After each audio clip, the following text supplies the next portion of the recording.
जो तशक्कुर और तबरीक के तौर पर फैसलाबाद के उस ग्राउंड में मुनक्किद हो रहा है जिसका नाम ही अल-फतह ग्राउंड है। मना रहे हैं और इस पर अल्लाह का शुक्र अदा कर रहे हैं।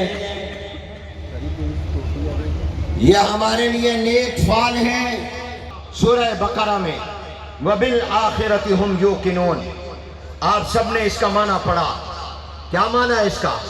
उलमा तलबा मौजूद हैं, जरा बता दें। मुत्तकी वो हैं कि बाद वाले नबी पर यकीन रखते हैं। नऊज़ु बिल्लाहि मिन ज़ालिक। ये माना बदला और कई जगह तहरीफ की उसके तर्जुमे में और माना में। मुल्क के कानून के एतबार से छापना गलत। आज के बाद दुनिया की किसी अदालत में बतौर नजीर पेश नहीं हो सकते। मेरे दोस्तों, इसकी बुनियादी वजह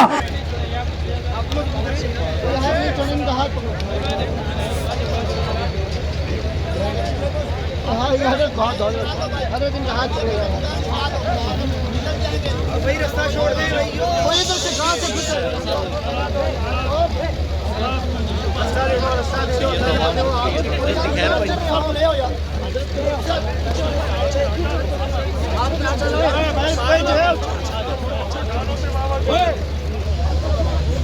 पीछे पीछे पीछे हो जाओ,